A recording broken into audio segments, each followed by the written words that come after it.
Welcome everyone to DWX Episode 1. We are starting this event off. I know you saw me in the pre-show. This is the Rugged Rebel, by the way. You saw me on the pre-show wrestle Adam Cole. But right now, this match that you are going to see is a Battle Royal. It is pretty much it's kind of Royal Rumble type rules. The winner of this match will become #1 contender to the DWX World Shenanigans Championship at the next big event. So we will crown a new #1 contender. They will at some point face the winner of the match that WJ is in. WJ is in the main event, defending his World Shenanigans Championship against a mystery opponent. So, I don't know who this mystery opponent is. All I know is that he's defending the championship, and he also has to defend his Canadian championship from his Canadian championship that he won a few months ago or so. So he's bringing that here to the DWX, and here we see Alistair Black, also known as Malachi Black. We just had Ryder enter into the ring. So these two are going to go at it, and these two, both independent competitors, but from what I'm seeing, this is going to be a 10-man Battle Royal. Over the top rope rules. Once you go over the top rope, you are eliminated. So this is almost like a feast or famine type deal, because if you get eliminated, that's, there's no opportunity to come back into this match. You are eliminated, you go to the back, and you're not going to be in the title match at a future date. So just to reiterate, this is not, the winner of this match cannot face the champion of the winner of WJ versus mystery opponent tonight. That will be at a future date, but here we go. We're starting this off, and these two, it looks like their egos have gotten to them. They have kind of a big heads in this thing. But, Ryder tries to go for the elimination early. That's smart strategy. I think you want to try to get rid of that first opponent. You want to get rid of people as quickly as possible so you can conserve your energy. And here comes Big E. He's had some success elsewhere in other places. So here comes Big E. I guess he's going to... Oh, nope. I thought he was just going to sit by and watch this play out, but he wants to get right in there. He wants to get down to business. And now Big E he looked like he might have been getting like he might go out, but nope. And now he's just against the ropes, and Ryder eliminates Big E. Big E is out of this matchup tonight, so he is not going to be getting that opportunity. And here comes Chris Jericho. He's trying to play to the crowd. And Alistair Black, Malachi Black, whatever you want to call him, goes right for the attack. And this match, you gotta look behind your back. You can't showboat to the fans, because that's what costs you. And Ryder, he's going right after Black still. He still wants to go after him. And I think we're getting another entrant. Appears to be Bryan Danielson. So, and he goes right after Chris Jericho. With 10 competitors, it's probably not beneficial to be entering this early. But some of these guys have survived long matches. Oh, and Zack Ryder knocks Bryan Danielson out. See you later, American Dragon. He goes to the back, and now Bobby Lashley calls himself the almighty Bobby Lashley. He enters this match, and there he's showing off to the crowd. So this is oh, and he's got Zack Ryder up. He's gonna try to. Is he gonna try to throw Zack Ryder out? Zack Ryder, can he survive this? And no, he cannot. Zack Ryder is eliminated. And now who is the next competitor to come out? I believe we are going to be reaching number 7, and it is Terrible Terry Tate.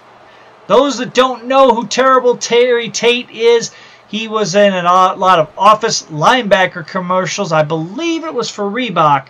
He is a powerhouse, to say the least. If you've not seen him before, he is a powerhouse. He just tries to overpower people, and he loves to tackle. And looks like he's going after Lashley, trying to, I guess these two want to show which one's the alpha male, and oh, he punches out Bobby Lashley, and that is a big elimination. And here comes Randy Orton. And Terrible Terry, oh, I thought for a minute there he was going to clothesline Jericho over the top rope, but he does not. Jericho is able to fight out of this, and Terrible Terry now sends Jericho over. Oh, and Jericho falls off the apron after getting punched off by Terrible Terry Tate. And here comes Aiden English. Haven't seen him in a long time. I know he's in another promotion. Something, probably a different name. And Alistair Black. Oh, Terrible Terry Tate eliminates him. Terrible Terry Tate. I could only imagine the damage he could do if he were to become #1 contender to that World Championship. That would be a huge, huge opportunity for him. As, oh, going after Randy Orton yet again. Aiden English trying, oh, and here comes a man known as the King of the Battle Royals, Andre the Giant. And Randy Orton trying to go after Andre. I think it would be beneficial for all of these three men to all gang up on Andre. That would be the smartest thing to do, as, oh, Terrible Terry Tate eliminates Aiden English, and now he's setting his sights on Andre the Giant. Oh, and Terrible Terry Tate. Oh my gosh, Andre just tossed over Terrible Terry Tate. Terrible Terry Tate's own momentum working against him in this match, as now Randy Orton finds himself in some trouble. As, wait a minute, now Andre straddled on the ropes, and a DDT by Orton. He could be setting up Andre. Orton could be closing in on that #1 contender spot to that DWX Shenanigans World Championship, and he's got him.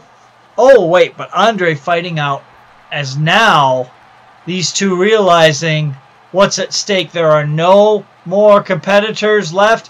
Terrible Terry Tate's still making that long walk up the rampway. He cannot believe how quickly he was eliminated in this.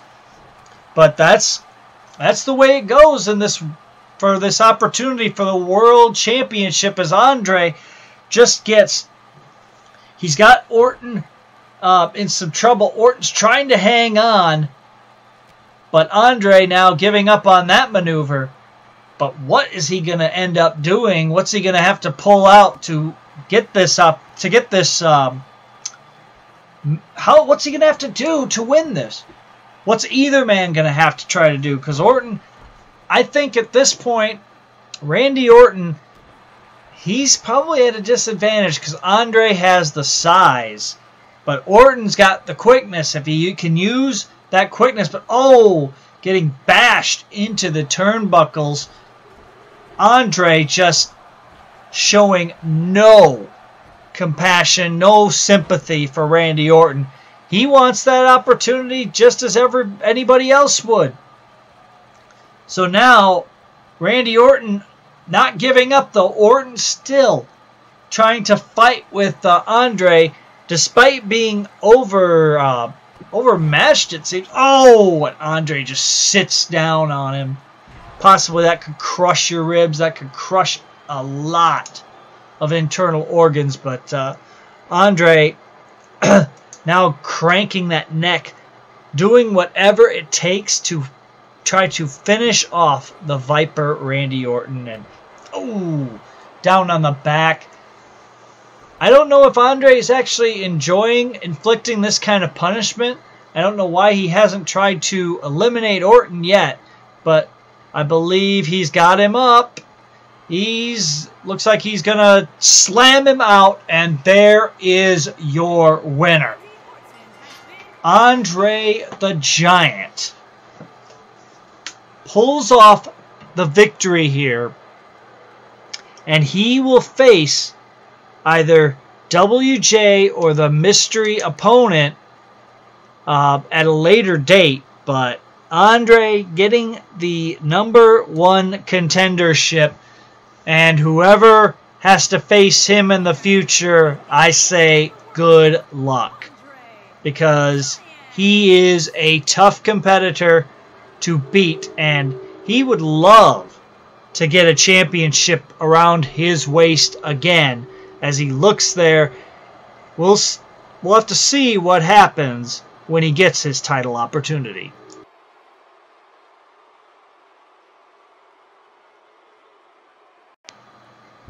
And welcome back, everyone. We now have a match for the Canadian Championship. Here comes the World's Champion, WJ. He's also got the Canadian belt, but it looks like, I believe he's got one of his entourage members holding that, as WJ running to the ring quickly here. He's very, very excited for this matchup. He's wanted the Canadian belt brought in here, and I guess negotiations must have worked out, so that will happen as he's showing off his World Championship, the DWX Shenanigans World Championship. He is very proud to be holding that prestigious title, the first championship I think that he's won in this company. And now he has a chance to possibly gain some momentum going into the main event later tonight. So he'll get this match, and then later on in the main event, he'll have another match. And here comes Rob Hallsworth, who some might remember from the FBXW, and he's accompanied here by, I believe that might be either Britt or Dark God, one of the two, accompanying him to the ringside area. So Rob Hallsworth getting a shot at the Canadian Championship, and he is a Canadian, so I guess this title must be just, I don't know if only Canadians can challenge for it, if Americans can challenge for it, but it's all, I guess, whatever happens in the negotiations, because bringing that belt in now tonight, it makes its debut. And speaking of debuts, we have some debuts here tonight.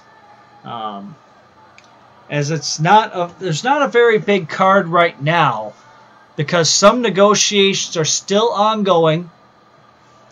There will be people signed, but this is just episode 1 as we see that belt with all those flags on it, the referee holding up high, and that's what these two are fighting for. And there we see Bret Hart and Canaron, and I believe that's Britt in Dark God clothing. So Brett attacking already. He doesn't seem to like Britt for some odd reason. I don't understand why. Because I mean they're both Canadians, and Brett just seems to be wanting to goof around in this match for some reason. He was pulling on the ropes, messing around as WJ is really taking control of Rob Hallsworth as Brett just continues to beat on Britt for no apparent reason. I don't know if there was things said backstage or maybe he's just angry at Britt. I don't know what the issue these two have, but whatever it is, Brett is really just going at it, and the referee doesn't seem to be liking that. He's warned Brett about this. I guess attacking a manager could cause the match to change a little bit, but Brett doesn't seem to mind that. Brett is just watching WJ trying to fight back here. As Brett now gets in the ring, I don't believe that he should be getting in the ring. The referee warning Brett that if he keeps up with this, he's going to eject him. And the referee has the authority to do that. And Brett just now still doesn't seem to be showing much respect to Britt at all. Runs into him, causing all these shenanigans, and Brett's now trying to grab. Brett needs to learn to keep his hands to himself. Of course, Brett still talks about the Montreal screw job that happened a few years ago, back in 1997, and Brett now gets on the apron again. If he keeps this up, he's going to get kicked out, as now he grabs the steel steps, and the referee has seen enough. Brett, I guess, must have... the referee is not pleased with Brett trying to rearrange the furniture, and there we see WJ grabbed Rob Hallsworth and chokeslammed Rob Hallsworth by the face. Face slammed him. Cover 1, 2, and 3. Your winner and still Canadian champion WJ, as the Canadian belt makes its debut, and Rob Hallsworth looked like he was going to possibly win it, but in the end WJ just a little bit too much. It looked like he grabbed him by the face and then somehow grabbed the neck and did a choke face slam type deal. But WJ, impressive here tonight as he retains that Canadian belt. And there the referee hands it to him. WJ looking down at that prestigious championship as he holds it up high above his head. WJ deserves this victory and he can celebrate, but he's got to make sure to save some energy for his title defense in the main event. But now he gets this match out of the way, he can relax and focus on the main event. And I just wonder who the mystery challenger is, but WJ victorious in this matchup. Welcome back, everyone, to DWX Shockwave. And this next match, we have some stars from another promotion that are going to be competing. We see Brock Lesnar coming down the aisle with Paul Heyman. So it's interesting that he's got his advocate back. And this is a tag team match.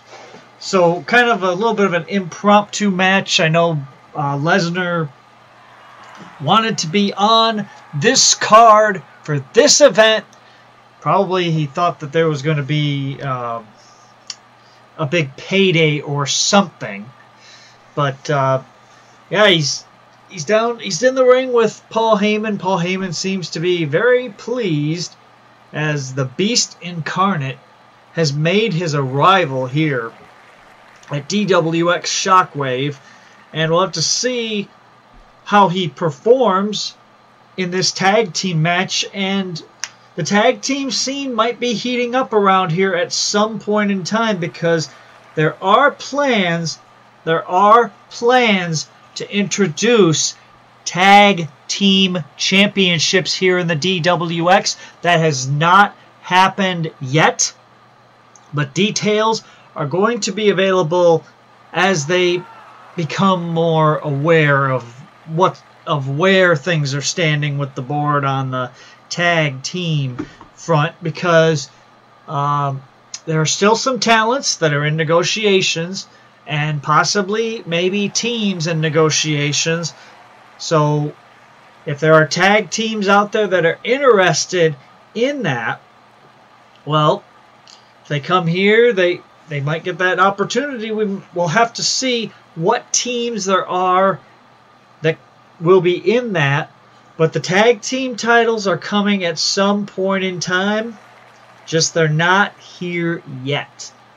Tag titles are not here yet. But as I said, they will be coming. But that's all the news I have on the tag team front right now. But this match, I'm hearing, is for tag team titles from another promotion. So there's that, I guess. But there's Roman Reigns. He looks like he's primed and ready for this match.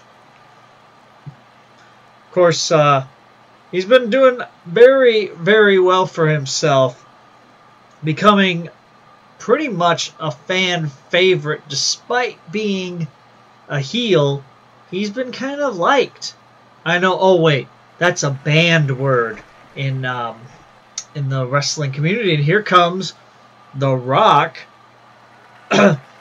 and I guess he's decided to lend some of his Hollywood star power to this card. I mean, not that we needed it, but hey, he wants to be on here. We said, sure, you can have a match. And it looks like he's being led to the ring by another member of the Samoan family. I'm not sure. I'm not sure if this person is... I'm not sure if Tamina is actually related to them, though. I mean, I know she's part Samoan, but I don't know if she's actually related to The Rock. But that's neither here nor there. He has basically somebody to accompany him to ringside. Probably somebody to keep an eye on Paul Heyman, so Heyman doesn't try anything cheap or underhanded. But The Rock looks ready. He looks like he's been preparing and training, keeping his workouts up. So just have to see now. Looks like he's teaming with Rikishi. And Rikishi, he's a Hall of Famer. Not sure if The Rock has achieved that status just yet, but Rikishi has been inducted into the Hall of Fame, so I don't think The Rock has been in the Hall of Fame just yet.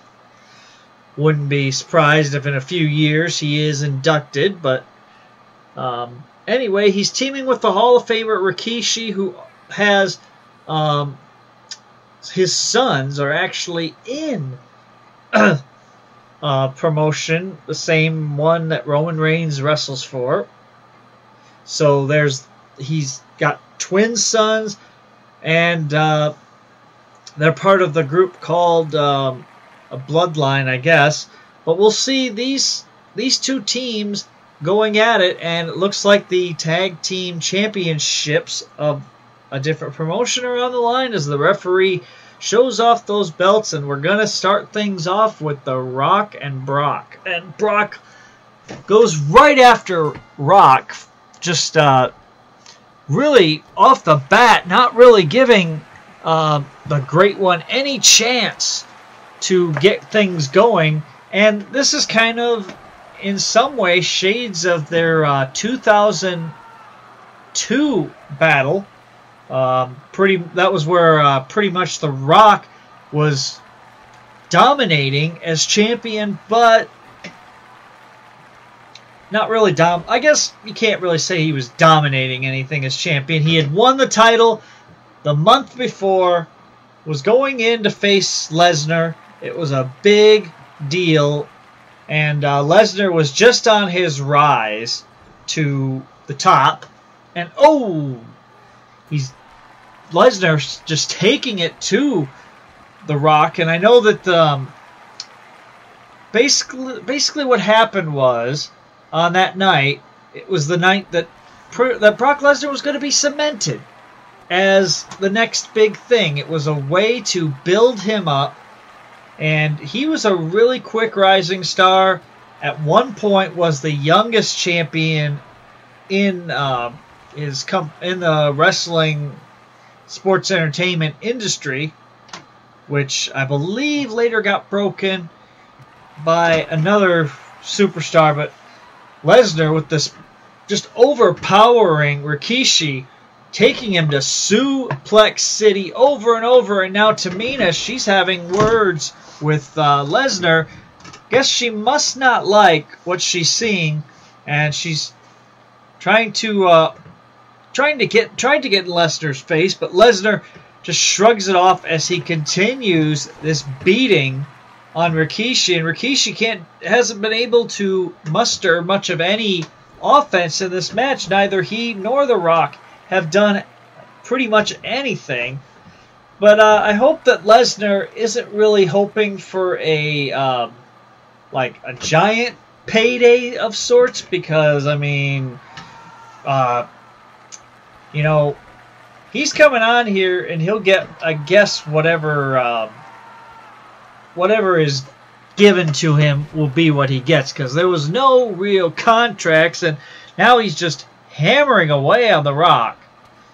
But yeah, that's just the way it is, and if Lesnar has a problem with it, that's just too bad. I mean, he can be angry, but he gets the privilege of actually competing on a DWX show, so that should be payment enough, as now he's arguing again with Tamina, and Rikishi with a power bomb sit down type maneuver, and it looks like he's ready to right down on Brock Lesnar, and that's gotta hurt. Now a cover, 1, 2. He hooked the leg, only got like 1.5. I don't even think that was a 2 count.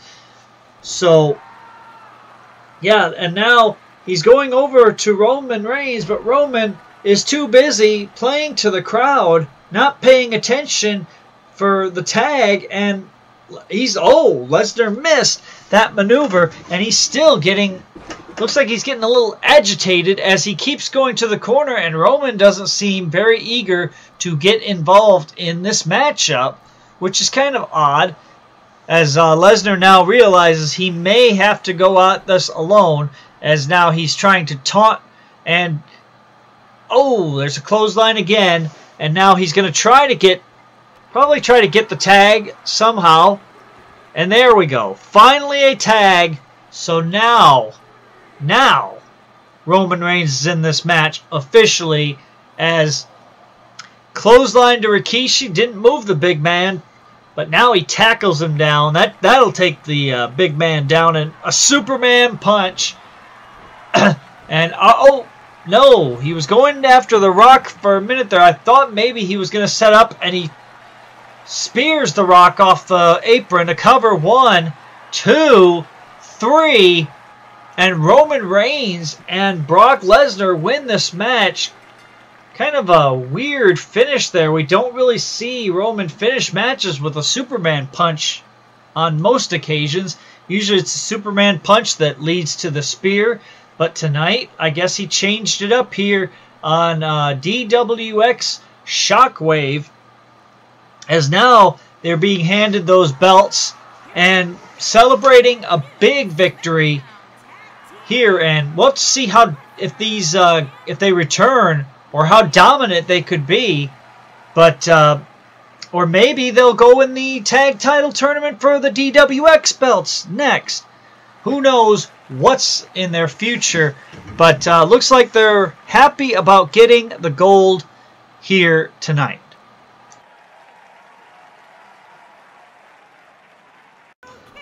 Welcome back, everyone. We have the debut here of Ringmaster Ringy, and looks like he's driving a ATV or a four-wheeler down to the ring. He was driving it so fast that I missed seeing him come down the rampway with it. But yeah, he looks ready and prepared for this. A brand new talent here to DWX. He looks excited to be here, and this is his debut match. So we'll have to see who he's matched up against. And I'm being told that this is for the $1 Million Championship.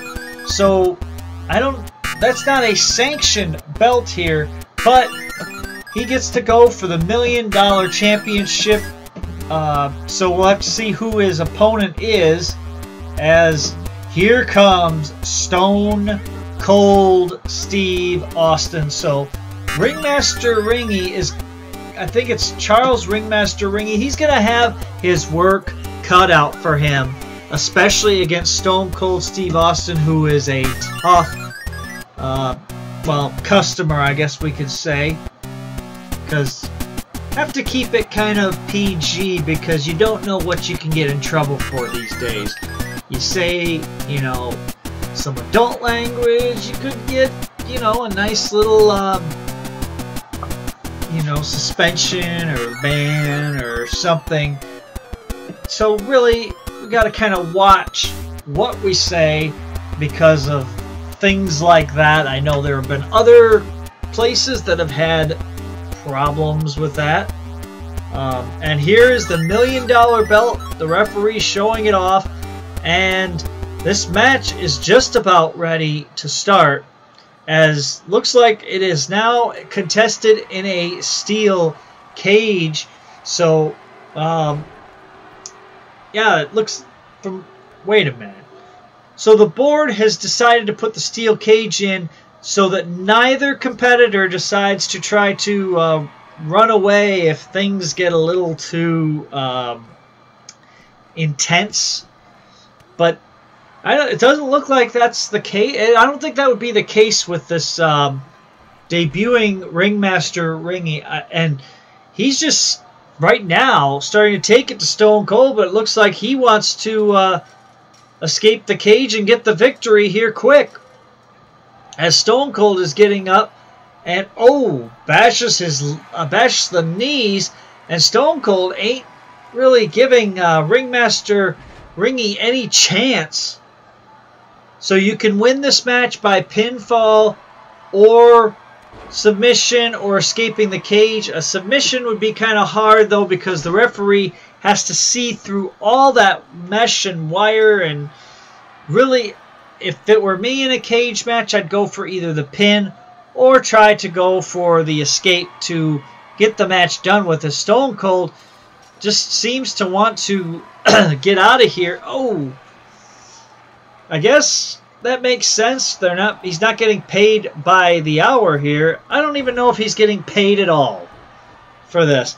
He might just be doing this just to basically test himself and see how if he's still got the what it takes. As now Ringmaster Ringy is just, I think he might be in some trouble here, as Stone Cold is usually used to, and he tackles him, punching away. And I believe that now Ringmaster Ringy is cut open. Yes, he is. He is bleeding right now as Stone Cold hits the stunner. And that could possibly be night over for Ringmaster Ringy. He might be closing in on his first loss, and that would be really tough for your debut to... Stone Cold gives the two-finger salute, and Ringmaster Ringy took exception to that, and it looks like he's gotten his second wind going here, as now Stone Cold is able to take him down. But Ringmaster Ringy, punches back. He doesn't want to lose. He doesn't want to lose this match. And you certainly don't want to lose in your debut, but losing to a legend or Hall of Famer like Stone Cold, I don't think that's a huge upset or embarrassment. It's just kind of something that, you know, you pretty much see it for what it is. But I think Ringmaster Ringy, he wants the tough competition. He wants to take on all comers, as he's just now with a jumping high knee and now a cover. No, not even a full 1 count before Stone Cold kicks out. You got to do more than that if you plan to beat the Texas Rattlesnake, the Bionic Redneck, whatever you want to call him, the toughest. Well, you know, there's people know what it is. And oh, Ringmaster Ringy now has a submission hold. It looks like some kind of a leg type of choke hold, and I don't know if Stone Cold is going to be able to survive that. He gets out of it, but I don't think even a rope break would work in this kind of environment, because inside a steel cage there are no disqualifications. And now Luthez pressed there by Stone Cold, and this could be another setup for, looks like he's waiting for Ringmaster Ringy to get up, kicks him, and another Stone Cold stunner, as now it looks like all Stone Cold really has to do is try to get out of the cage or go for the pinfall. Surprising that he's going up the cage, because you don't really see this. Usually I would expect a pin, but Stone Cold is scaling away, trying to keep himself away from Ringmaster Ringy, and he's kicking him and kicks Ringmaster Ringy off, as Stone Cold now is just trying to find some way to get off the top of this cage, but seems like he might be a little lost or confused or something. He just doesn't, or maybe, oh, it looks like his foot somehow has gotten stuck as he's trying to kick Ringmaster Ringy away, but his foot was stuck there. But I guess he doesn't like that side of the cage, as he's just looking out, or maybe it's a fear of heights or something to that degree, as he is just pretty much going. Oh, and Ringmaster Ringy just still, this guy will not give up, as he grabs Stone Cold and pulls him back into the ring. Or maybe he was trying to help Stone Cold get his foot undone, being a nice, helpful individual. But regardless of that fact, he just smashed Stone Cold's head into the steel cage, as Stone Cold, he is now angry. He is none too happy about that, as he's now going to try to punch Ringmaster Ringy, but he can't seem to. Oh, he got him right in the face. Right in that bloody face. But Ringmaster Ringy is still continuing to hold on, as Stone Cold trying to get up there, trying to meet him, but Ringy is he's getting out. It looks like he's right over the cage. Stone Cold can't seem to do anything but try to escape, but it's too little, too late. Charles Ringmaster Ringy pulls off the victory here in his debut match inside a steel cage with Stone Cold Steve Austin. And these two just really went all out, as you'll probably see on Ringy's face. He is basically, he got a beating, as we see some of the replays, and he is a bloody mess. He's probably going to need some medical attention, but regardless of that, he gets the victory here. Stone Cold can't believe it, but Ringmaster Ringy, in his debut, pulls off an amazing victory. Welcome back, everyone, and now we're going to be seeing the Mad Professor Britt here in the DWX competing. Of course, Britt has had a very storied E-Fed career. He was in a company called Ballydung Wrestling, where he was the Ballydung champion, and he also was the Royal Madness, which was their version of King of the Ring. He was undefeated at that event. Every time he entered it, he won. He was the inaugural winner, and nobody ever was able to get that because Britt won every single time, even when he was champion. And basically the prize for Royal Madness was you got to have a crown and a cape and basically be a king, and you also got to challenge for a championship. At the time, there were 2 title belts. There was the Ballydung belt, and then I believe there was another championship. I forget what the name of it was, but there were 2 titles at one point, and Britt was able to unify said belts together, beating the champion. And pretty much when he was champion, Britt did not lose that belt. There were other people that had the belt before Britt, but when Britt got his opportunity, he ran with it. He made the most of it, and I believe he was the last Ballydung champion during the company's existence during the original era. And now I'm not sure. Well, I'm not sure much on what happened in the new era, but there were some title changes then, and pretty much things happened, and the company, the E-Fed thing, eventually closed its doors, declining ratings and participation pretty much led to that. Here comes Kia, Rick Brown, and Kia has been in some organizations as well. He started in the DWI, where I started. He's been in the company called the DUI, which was an offshoot of the DWI. After DWI ended, DUI started, and we were both in that organization. And some other people that I know were in that organization as well.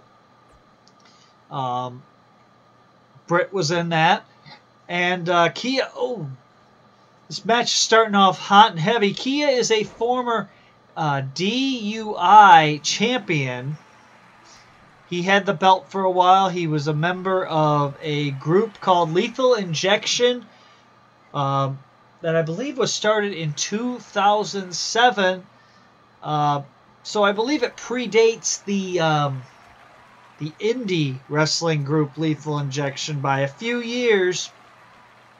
But anyways, the videos, I believe, are still up somewhere on the internet, but I'm not quite positive on that, as Britt is trying to go after Connor. Connor, he's a big I guess Connor's gotten confused about this match. He seems to not like that referee for whatever reason, but this is not a beat the referee senseless match. This is a triple threat match. He should be focusing more on Britt and Kia and not... that was not very nice to do to the referee. I mean, just basically putting the referee on the apron, no reason whatsoever. I don't know if these two maybe got in a disagreement. Maybe the referee took the last something from catering or something that maybe Connor wanted. I don't have any idea. But Connor just does not seem to like this official one bit. Goes for the cover. Kia breaks it up.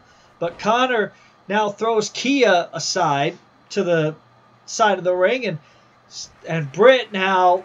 a running power slam and a cover as Kia just looks on, but I guess Kia must have recognized that Connor's feet were outside of the ring ropes, which that makes the pin not count, as Kia and Connor both roll out of the ring to avoid a possible pinning attempt. But Kia now with a, dropping Britt face first on the floor, as Connor now, I don't know why he's not focusing on Kia. He just keeps trying to go after that referee. I mean, this is ridiculous. And now again, now the referee is telling him to stop and knock it off. I believe the referee will probably at some point have enough of this. And, well, of course, there are no disqualifications, but this is just blatant attacking the referee. No good reason whatsoever to be doing that. The referee is not his opponent. You can't pin the referee and win this match. But I don't know if maybe he doesn't understand the rules. Maybe he thinks because this is DWX, anything can happen. But this referee is just basically not going to like that one single bit being attacked by Connor. No good reason for it. No excuse for it. As Kia was setting something up, but Britt from behind. And now Britt's got, suplex there to Connor. And Connor's just being distracted so much might be his downfall. As Britt with the cover hooks the leg 1, 2, and 3. And Britt gets the victory here in this triple threat match. And Connor really could have possibly maybe taken control with his expertise had he stayed away from attacking the official. But anyway, Britt with the big victory here. Congratulations, Britt, on getting a victory here in front of this crowd here at DWX Shockwave. And now he can celebrate this victory, and this may move him up the rankings, and maybe he'll end up challenging for a belt in the future if he keeps pulling off victories. But his first victory, congratulations, Britt, here at DWX Shockwave. And we're back with an Internet TV Championship match. Here comes Ric Flair, accompanied by 3 ladies. At first, I thought they were flight attendants, but it looks like these are actual valets, divas, I guess you can call them, women competitors, whatever you want to call them. But it looks like he's got these 3 lovely ladies accompanying him to the ringside area for this match. And Ric Flair, I mean, he's got legendary status. He's been in some controversy as of late. And from what we saw a while ago, that this guy that was talking with Kane and Cena, from what I've heard, this is what I've heard. He was the guy was trying to get Kane to take hot coals and rub them on his face. For whatever reason, I don't understand what was going on. Kane's like, that's a crazy idea, not gonna do it, and I can't blame him. As here comes the Goof, and it looks like he's got the a Cobra Kai inspired outfit, as he's led to the ring by Colonel Jerry. Colonel Jerry, of course, is apparently, from what I'm being told, an alien from outer space.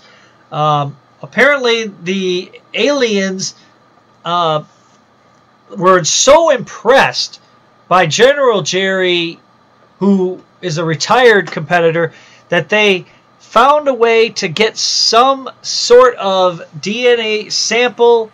Don't know how they got it, but they made this guy they call Colonel Jerry, who leads the alien, I guess you can call it, their group up in space, but he's come here to the DWX to, I guess, make a statement of sorts. But Goof here in his Cobra Kai inspired design. He's got that championship, and it looks like he's giving free money to these fans.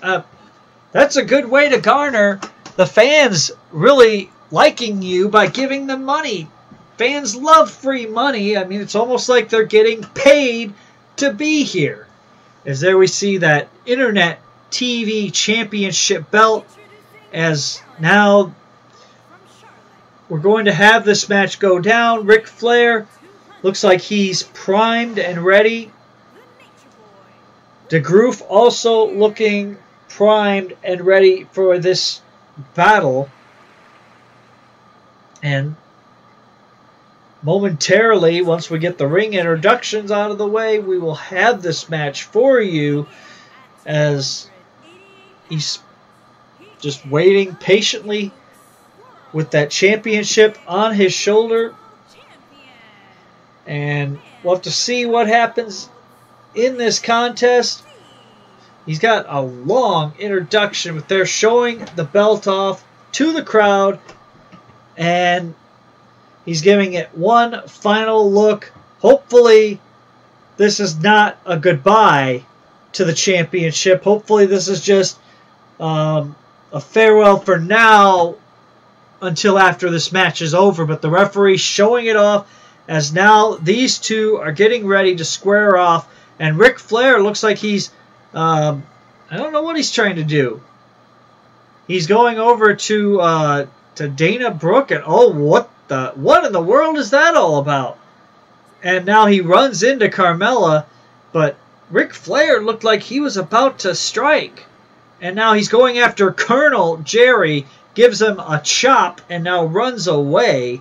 Ric Flair kind of doing some cowardly things here. As now he's going back over. I don't know what he's actually trying to do, but he misses with whatever he was trying to do. And Ric Flair, I mean, you look at him, he's tiny compared to Goof. I mean, Goof is tall. He basically towers over Ric Flair, and Ric Flair can't seem to get anything going just yet. Maybe he's distracted. Maybe having these women, these lovely ladies by ringside, has maybe distracted him a little bit to the point where he can't concentrate, but perhaps I spoke too soon. Ric Flair doing his famous wooing, and he's trying to get the crowd pumped up for this, and Goof just is not having any of it, not staying down, not gonna let Ric Flair hog the spotlight.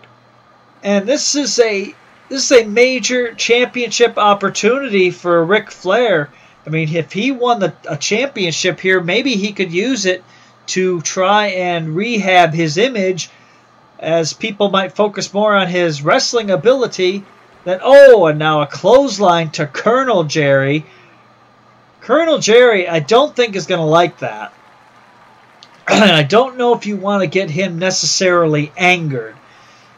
And Ric Flair getting taken down, but he ought to focus more on his opponent and less on the crowd and on Colonel Jerry, because that is just... And now a cover. No. Goof not done yet. He said, I'm not finished with you yet, to Ric Flair. And you got to be careful of Ric Flair, because he might try to do some weird... and what in the world is with people hitting the referees these days? Ric Flair with no respect for the official at all. Maybe the official didn't let him have alcohol or something, or maybe the referee, I don't know. Something must be going on with these referees and the talent. As Goof now, with a bunch of punches in bunches, takes down Ric Flair. And now I think he's going to... Is he going to go for the cover? Yes. Hooks the leg. 1, 2... No! Ric Flair kicks out at 1. Goof can't believe it. But this match is still ongoing. And Goof has a move that we haven't seen yet called the Goof drop kick. But we haven't seen him have to utilize that. Is now a... that pump handle like drop 1, 2, and no. He almost got him, but he's telling the referee that should have been 3, that should have been 3. But no, it was, the referee said it was 2, and now Ric Flair coming back into this. But he's got to mount some type of an offense because he's been off of his game thus far.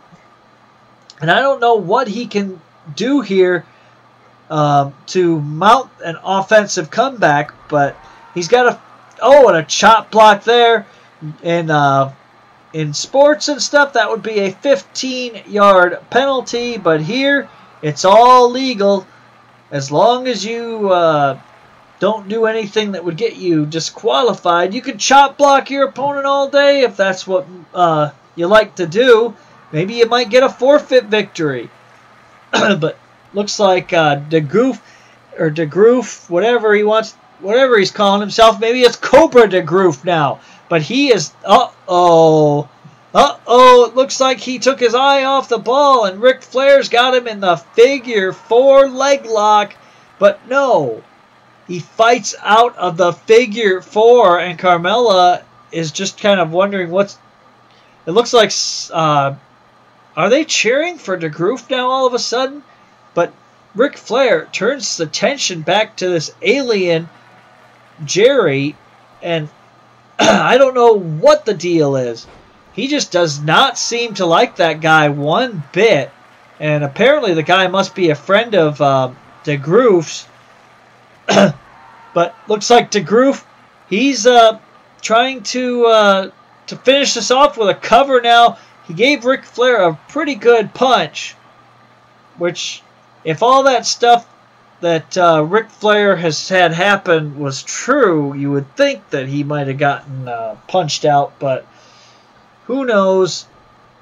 That's only, there's nothing really known about the incident because no fans were there. It's just and Goof now with more punches, and I don't know if that's it, if that's enough to put away the Nature Boy, but he's got a cover, hooks the leg. 1, 2, 3. And Goof retains the Internet TV Championship over the Nature Boy, Ric Flair. Goof, pretty much, he had his work cut out a little bit here against Ric Flair.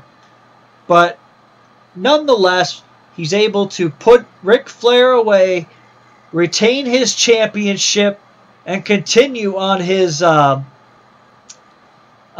path here. And it looks like maybe the Cobra Kai inspired outfit might have helped him.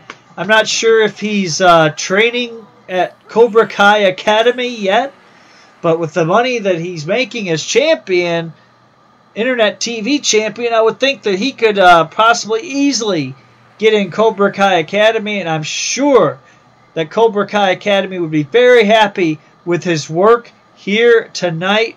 Congratulations to Goof on retaining the Internet Television Championship. Welcome back, everyone, and we're backstage. It looks like maybe a fan has snuck into the building. Oh, wait, no. That looks like a guy from a place, some wrestling guy that talked about an idea. It looks like he's talking with Cena and Kane, and Zack Ryder's there in the background. But I don't know what he was trying to convince Kane to do, but looks like Kane is now saying no to whatever was planned. Welcome back, and it looks like Rugged has found himself in some trouble here. Brock Lesnar apparently overheard Rugged's commentary, and he was backstage. He dragged Rugged out here, and now, this might not be good.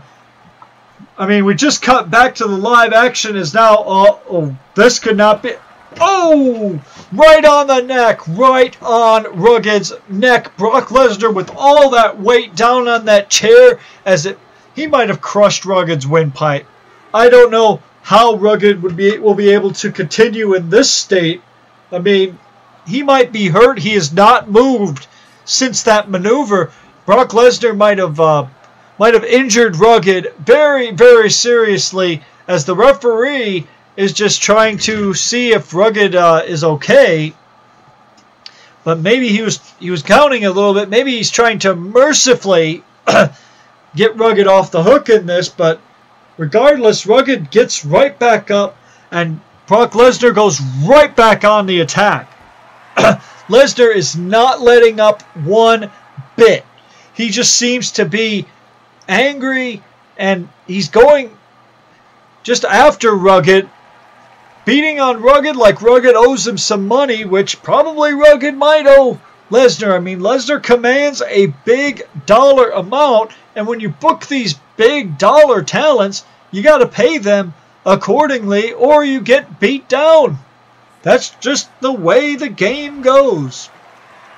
As the referee now, Lesnar is even taking out his anger and frustrations on officials. That might cost him, but regardless, Rugged is trying to fight back. Rugged, surprisingly, with whatever injuries he may have sustained, is trying to defend himself in this matchup. But I don't know. He might be a little outmatched as Lesnar. Oh, the F5. That should do it. A lesser person might have stayed down after that chair and that jump off the top rope onto the chair, but Rugged, he just wants to continue to stand up for himself here as, oh, a chair shot, and that has busted him open.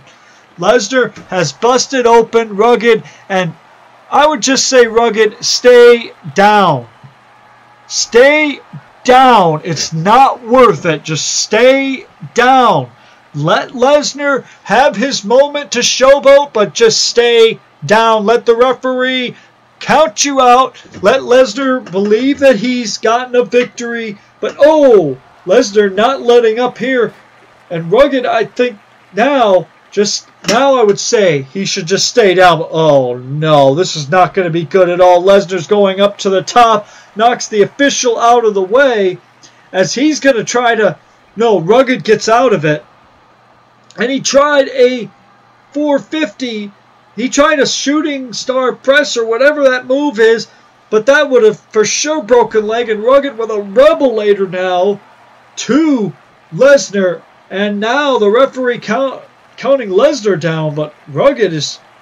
This is just a shocking turn of events. These two pretty much brawling for no real good reason. Just probably over the money. I mean, Rugged, you should have just paid him. That's what you should have done. Paid him off, sent him on his way, let him go on his nice, jet that he probably has set up, and just let him leave the event.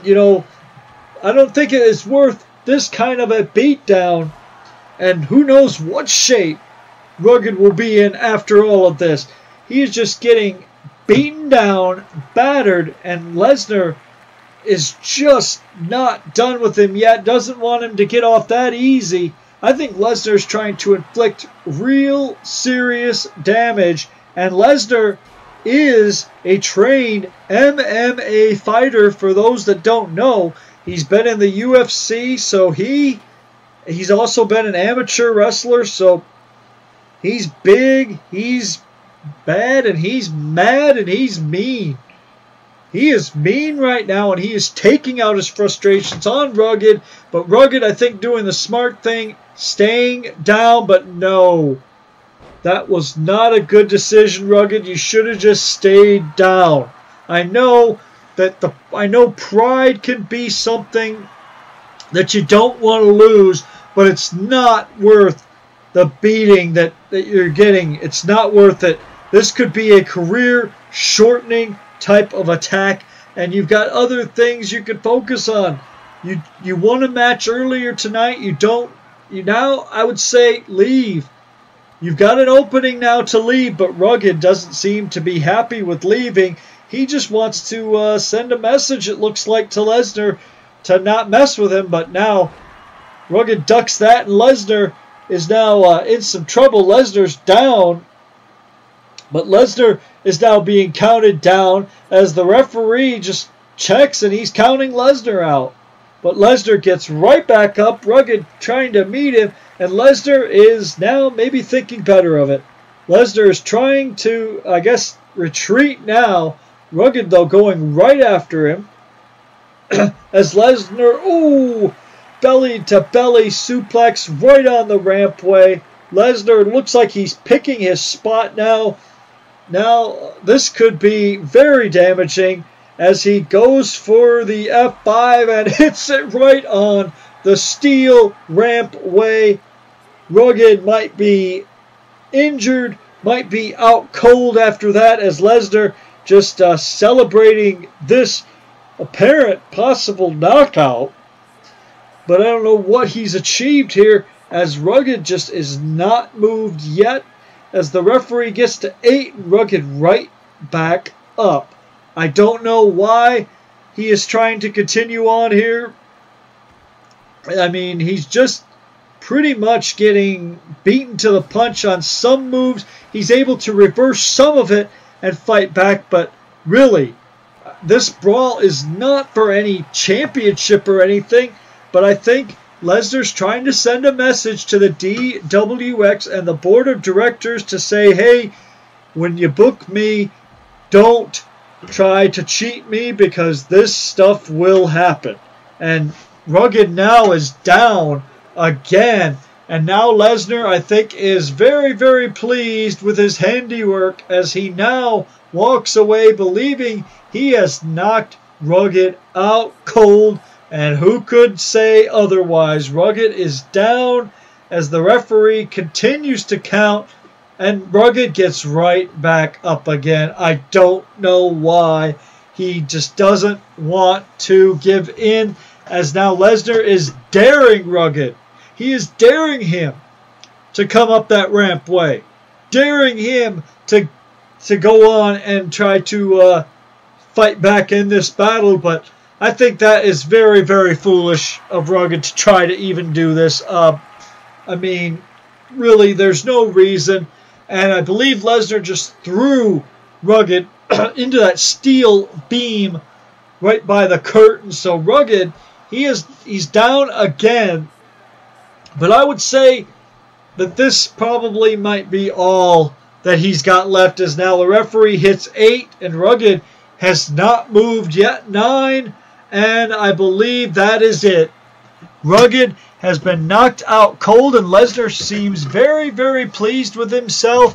These two just, Lesnar celebrating like he just won a match, and he's yelling at the official to get out of his way, and I think the official doesn't want to test Lesnar, and that was a smart move, I think, by the official to not get in Lesnar's way.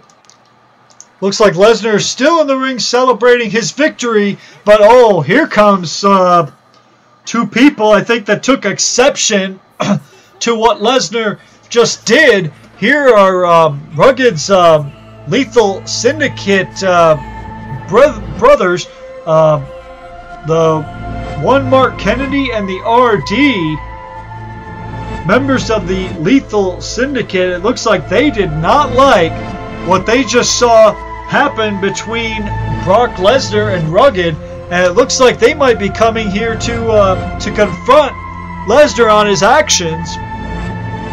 And it appears that we got somebody, I believe, is that somebody else is coming down to the ringside area as well. The fans are cheering for this. This is a big development, and we're waiting the arrival, and there he is. That is Bosty right there. He is also a member of the Lethal Syndicate. He joined toward the end of the FBXW, and he is here also to support his Lethal Syndicate brothers as he comes down to the ringside area. And I believe Lesnar might not want this, because these three combined, I think they might have a few things to say to Mr. Lesnar for his actions. And if anybody knows about fights and stuff, it's these three. The Lethal Syndicate has been in a lot of battles, and Bosty, also known as Chris, he's battled the LS before, but he is a member of them now, joined toward the end of the FBXW, and was welcomed in, and now he's just waiting to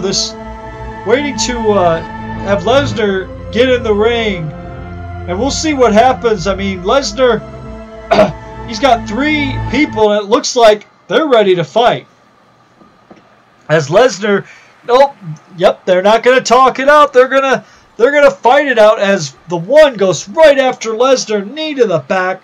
Lesnar, he's kind of in a tough spot here, as he's now facing a 3-on-1, but now he goes after the one and trying to use his power, and now he's just punching Bosty, suplexes him into the ring, and now he focused his attack on the RD, but the one caught him there, and now, one dropped over. Lesnar just does not seem to have and he clotheslines the referee over the top rope. Lesnar's got to watch it. He could get himself a disqualification or a big heavy fine, and then all that money that he fought earlier to try to get would be null and void. But here comes the RD. RD, pretty much, he's from the same state as Lesnar. But Lesnar and RD going at it, and now Lesnar going again after Bosty. And still, Lesnar just does not want to let up at all on and RD going right after Lesnar again, trying to fight back, as now he tags in the one again, and now looks like the one is not coming in. I thought he was tagged in, but no, I guess that the referee must have not seen the tag, but RD is in some trouble now, as Lesnar just doesn't seem to want to, clothesline there, and now he doesn't seem to like Bosty, the one stops him there, as Brock Lesnar there sidesteps the RD and belly-to-belly suplexes him, not allowing the RD to get the tag, as now, the one wise there knew that Lesnar was going to charge, and again another kick to the head. This is just chaotic here, as RD now finally tags the one in. The one's coming in, goes up at, double axe handle on that arm. The one trying to teach Brock Lesnar a lesson. But both RD and the one have gotten in the ring, but Chris has not been tagged in just yet, as now Brock Lesnar is sending the one to Suplex City, and that is usually a trip that ends at F5 Drive, as now RD on the outside of the ring, as Lesnar is going after the RD, and what's he got? He's got him up, and we're going to see it. And F5 to the RD by Brock Lesnar. Brock Lesnar is not going to be denied here tonight, or so it would appear. He's just not he's not giving in an inch, as the one goes there to showboat as Lesnar with a knee. He probably thought that Lesnar was going to leave, but Lesnar now, here comes the Brock Bomb, and that could be trouble, as Lesnar just mocking as the one crawls and makes the hot tag. Here comes Bosty, and nope, looks like his little momentum was stopped there, but no, again.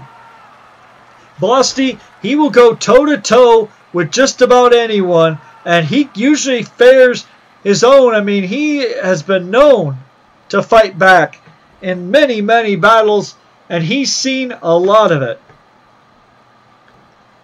He is a tough competitor. He's made history. Oh, he has busted Brock Lesnar open now. So the LS is really trying to get a measure of revenge. They busted open Brock Lesnar now. But what's going to happen for the rest of this contest is looks like RD wants a tag, one wants a tag, but Lesnar just trying to catch a breather, and maybe Bosty is thinking that maybe Lesnar's had enough. Looks like he's trying to ask him if he's had enough and wants to give it in, but no.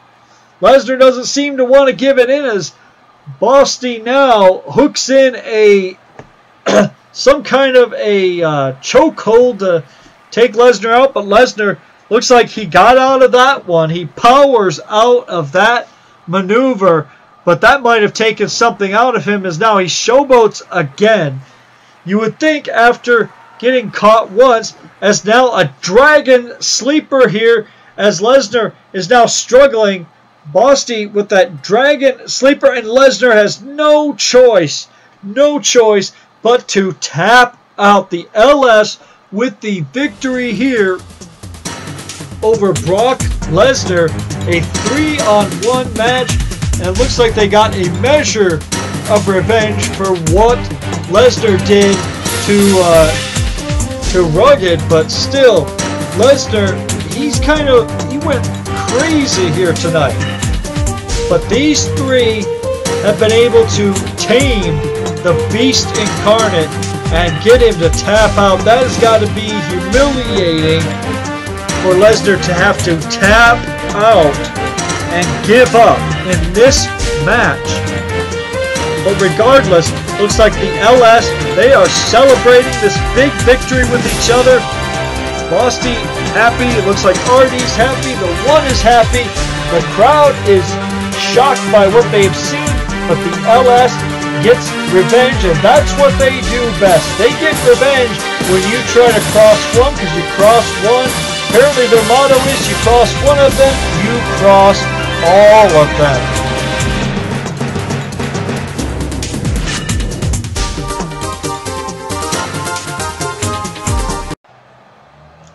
Well, it's about time I get to call a match here on this card.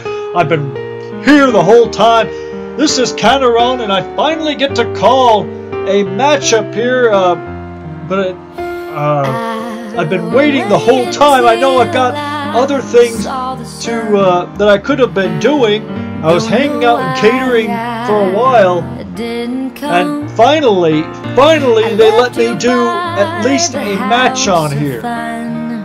I have great commentary skills. I have many friends, and I could have been competing on another show if I didn't have to just hang out backstage and catering. Finally, though, I get a chance because I don't know what Rugged's doing, but he went off somewhere, and so they needed somebody at the commentary desk, commentary booth, so I came in, and it looks like we've got Yanta, Princess of Power, and it looks like she's going to be in a Battle Royal match as the first participant, and we have Alexa Bliss here, or Bliss, the goddess, I guess they call her sometimes, here tonight as well, and she is in this match. These are the first two competitors, and it is a 10-woman Battle Royal. Over the top rope rules apply, and the winner, I guess, will get a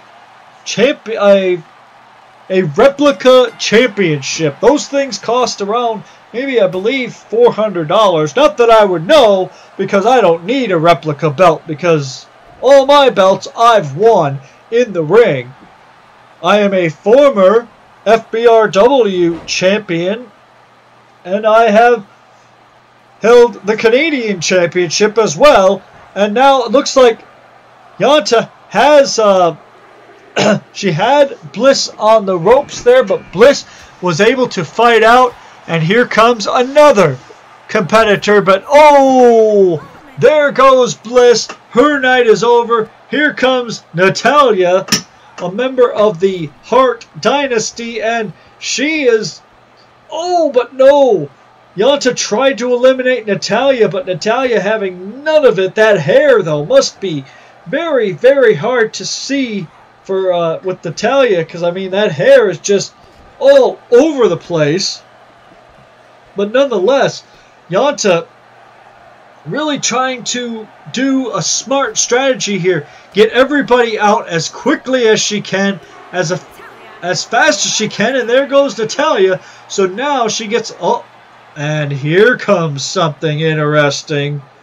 Holly Body, who is known as Holly Rebel in the FBRW, she ended up married to Rugged Rebel, but Yanta has also had some dealings with Rugged as well. So maybe these two are trying to fight to impress. Maybe they're fighting to impress him. I don't know. They both were ringside with him earlier in the opening, but now looks like they're trying to both show that they are the superior female in this match. Oh, and now we have a newcomer, Shelly Cassidy. I don't know where she came from, but looks like she's trying to make a mark in this match here. And that's a good way to start out, to be in this kind of a matchup.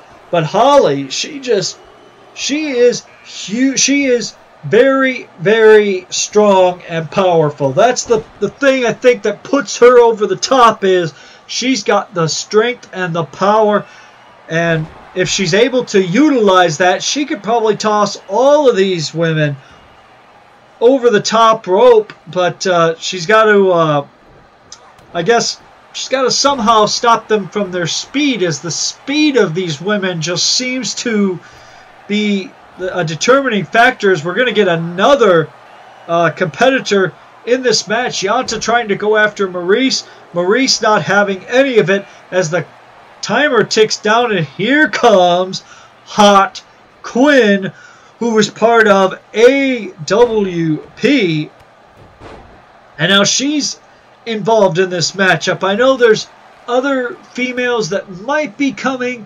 into this DWX, but not yet anyway. We have to still figure out the negotiations between them. But Hot Quinn and Holly Rebel just going right at it, as Yanta's trying to fight out.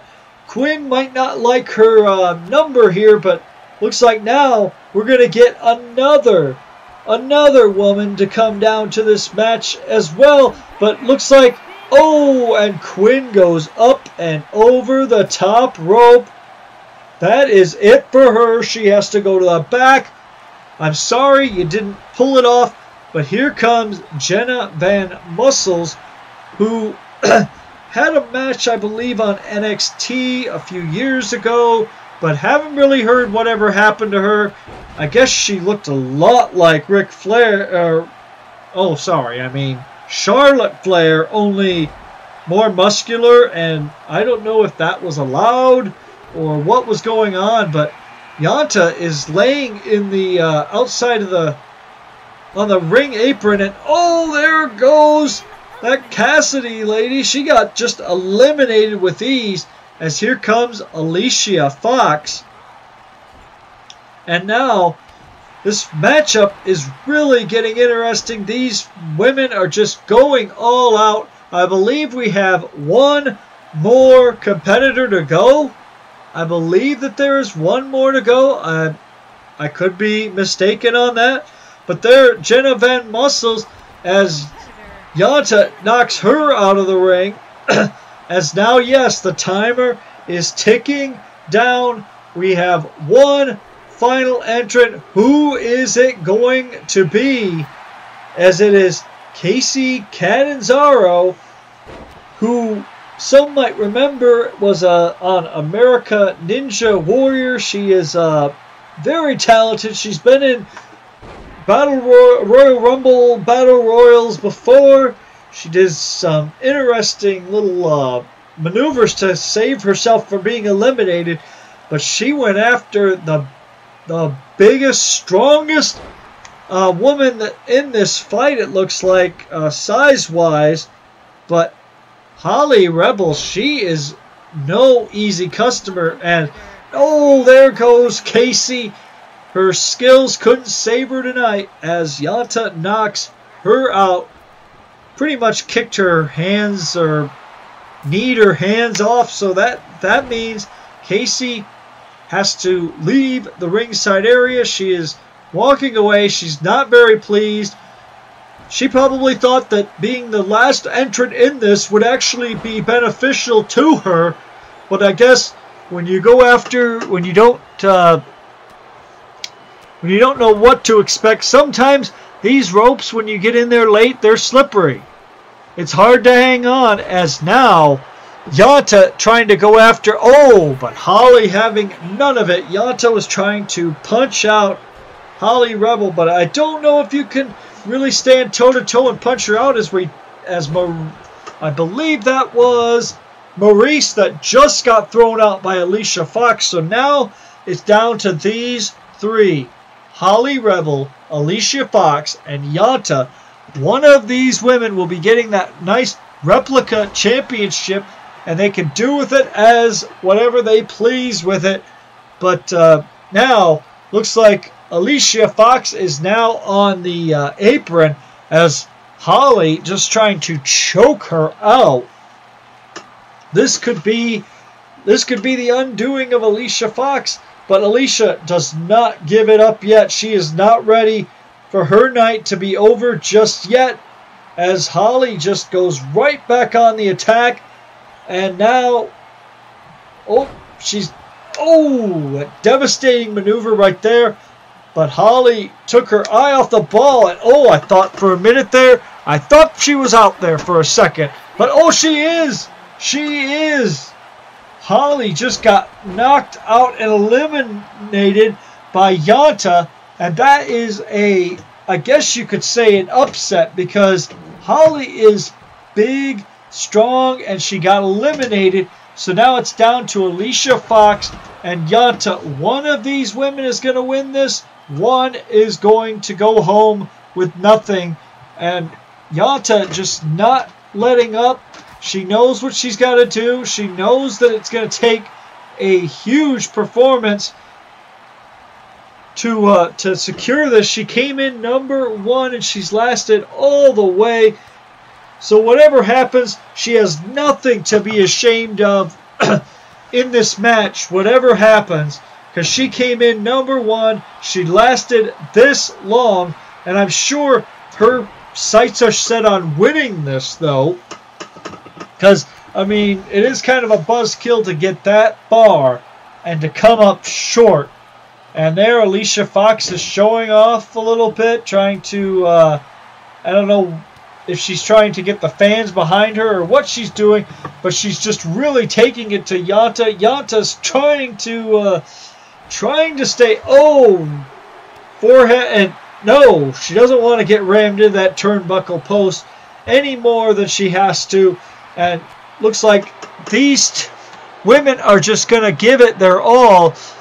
As now, and Alicia Fox tried to hang on. The ropes might have been a bit too slippery as she couldn't hang on. She gets eliminated. Yanta, who came in number 1, pulls off the amazing victory here. As, I mean, you last this long in a battle royal, that's not easy to do. Not many people enter number 1 and pull off the victory, but, I mean, even despite the tough obstacle in front of her, she's able to overcome it, and she gets that nice replica championship. She can do with it whatever she wants, put it on her mantle, or do whatever, but regardless of that, she wins here tonight. She is an entertainer by trade, and she has, I believe, entertained this crowd here tonight, and she comes away with gold in her debut here at DWX Shockwave. Congratulations to Yanta on this amazing Battle Royal victory. Welcome back. We are getting ready for the main event, but something is going on backstage. Andre has basically tried to attack WJ. This is not right. You shouldn't be attacking WJ. He's got a title defense, and Andre, you're not the challenger tonight. You're not the mystery opponent. You get the next title shot. But it looks like he doesn't want to wait, as WJ, though, fighting back. WJ not going to back down, not going to be intimidated by anybody here, as Andre, though, just goes right after him. And now Andre, it looks like Andre might be satisfied with what he's done, but WJ none too happy with this, as Andre goes into the office now, admiring his handiwork, as Stephanie is like trying to tell him to stop this, and WJ gets thrown right into that door. WJ, he's got to save energy for his title defense here tonight. But he's getting attacked by Andre. I don't know what Andre's trying to accomplish. Maybe he's trying to take out WJ, because I believe then, I don't know what happens if he takes out WJ before the main event. That would be really, really a ripoff to these fans, though, to not get their main event because Andre decided he wanted to get his hands on WJ early. This is not a sanctioned match. This is not for the championship at all. This is just a mugging, a beatdown, a no-good assault here by Andre. And a legend like him shouldn't be doing things like this. I mean, WJ, he's just here doing his job, being the champion of this company, and he is getting attacked. I cannot believe that The Miz was right there, didn't try to do anything. Somebody needs to stop Andre. Nobody seems to want to do that, as Andre just now, he was spraying WJ down with that fire extinguisher, or even hit him in the head with it. And now WJ looks to be in some pain, and Andre doesn't want to stop. He just wants to continue this all-out assault. But WJ still, as I've said, not backing down. He is not going to be intimidated by Andre. Doesn't want Andre to be pushing him around, but I mean, this is a crazy turn of events. But right before a championship match, I don't know what Andre is trying to accomplish here. I'm stuck here in the commentary booth.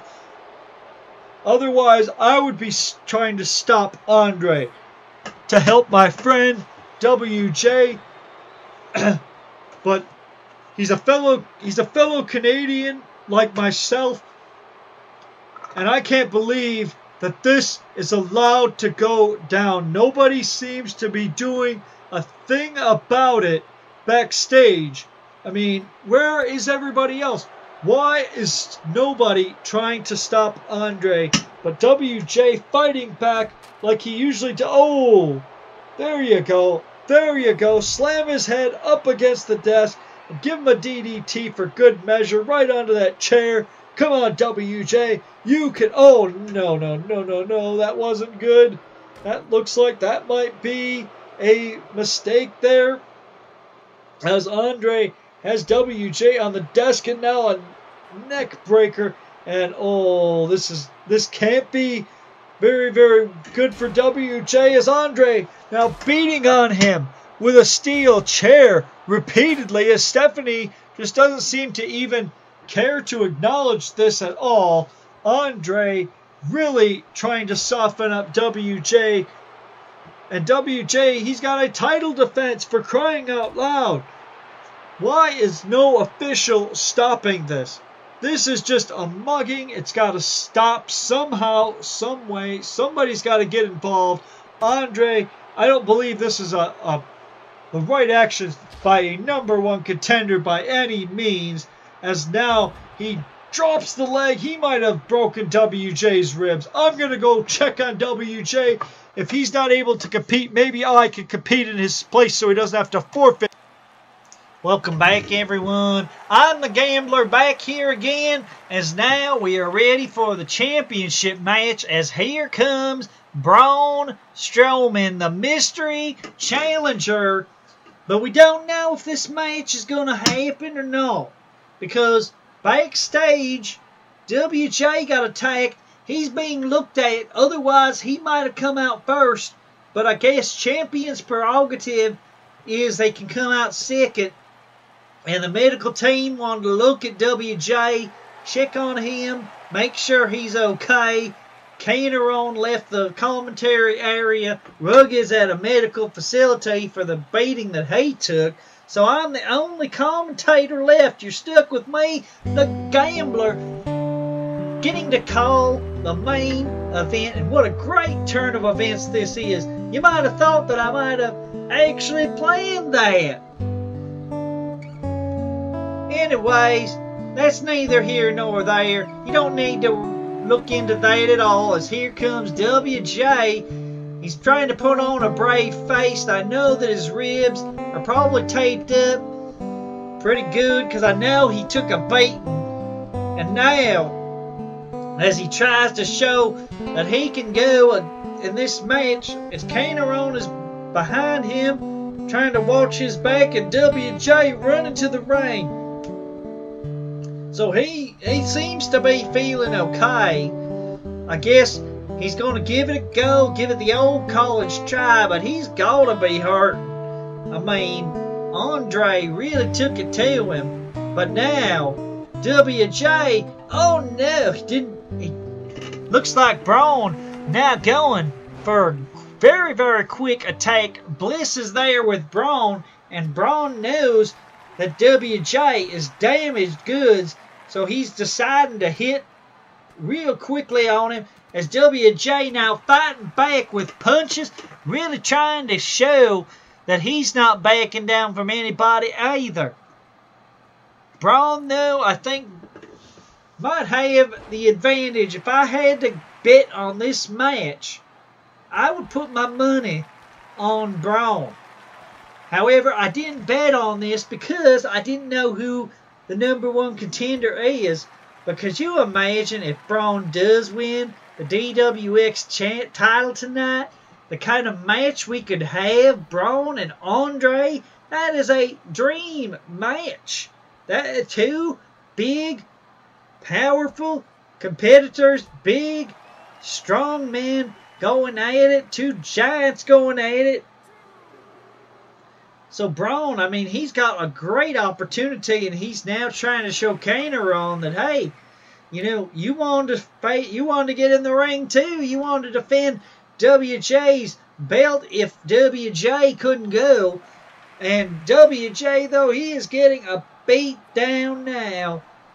And this is, but Catanzaro helping WJ up. WJ, if he gets counted out, I don't know if Braun realizes that. Oh, and a spear there by WJ. He is not giving in an inch here against Braun Strowman.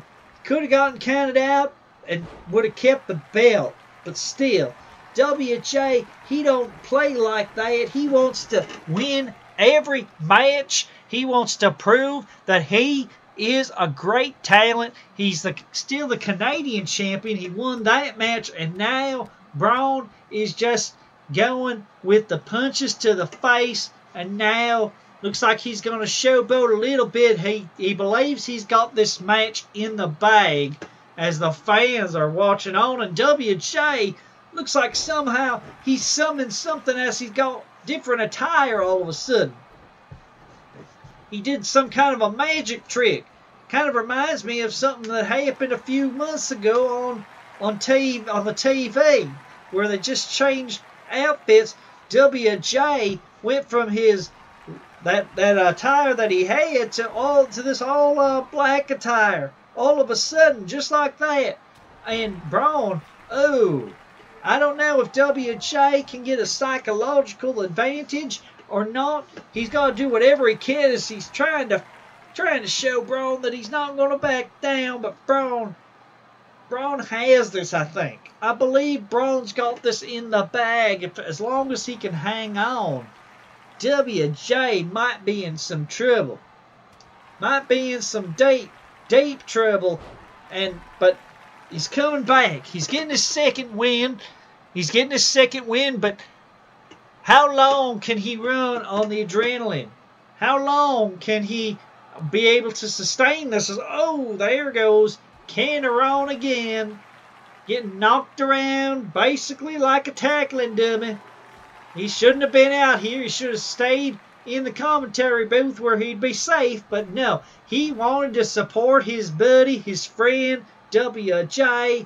He said he had to be here to support WJ, had to be in his corner to make sure that no more sneak attacks happen. As Braun had that belt, I think he was going to hit Catanzaro, but I think he thought better of it, because if he were to do that, the referee could call a disqualification, and then Braun would lose.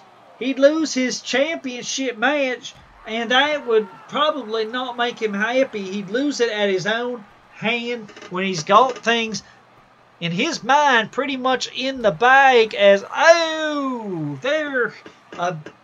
he's still going right after Catanzaro. He's got to stop this though. Catanzaro is not your opponent. As WJ, taking offense, doesn't like to see his friend getting a beat down, and he's trying to fight back, trying to defend Catanzaro and his championship belt. But now Braun looks like he might be having a little bit of trouble here. But Braun now powering back, a strong man, very, very strong. He's got that power game that he likes to utilize. And now WJ fighting back again.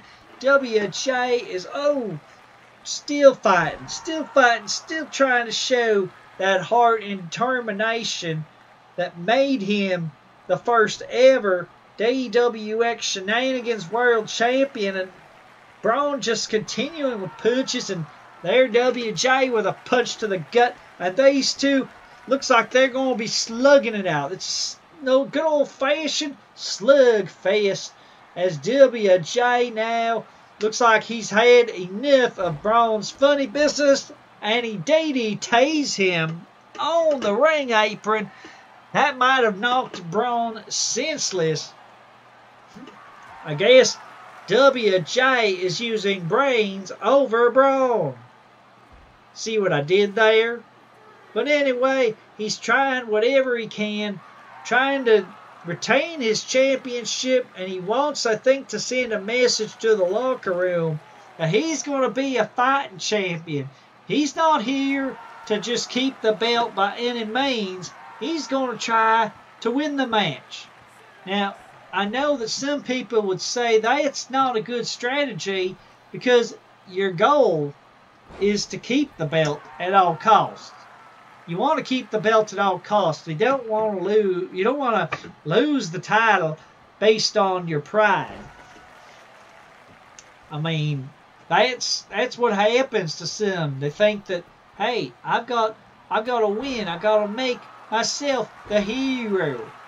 And sometimes being the hero can be a mistake. As Braun now he's got that title belt, and he goes to hit WJ, but WJ ducks it. WJ outsmarted Braun a little bit there, as now Braun trying to do more damage, but WJ, he's had enough, as he's got that claw, and a claw slam to Braun. Is that enough for WJ as he hooks the leg?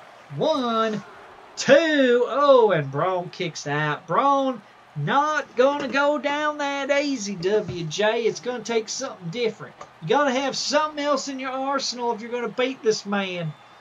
And I don't know what that is going to take. But now he's got a claw hold again and another slam. That is a very devastating move, as now WJ hooks the leg. 1, 2, and 3. WJ, against all odds, retains the title here tonight. But how much did that take out of WJ? How much does he have left when he eventually has to face Andre sometime in the very distant future? But no, regardless, WJ overcoming the odds here in the main event, no less. WJ retains his title, wins the match, and the referee there handing that belt back to WJ as he celebrates this huge victory. Congratulations, WJ, on this tremendous victory in the main event. I guess I gotta say, you earned it. You earned this victory. So WJ victorious, and he gets to celebrate tonight as still the DWX World Shenanigans Champion. And we thank you for joining us at DWX Shockwave. Good night, everybody.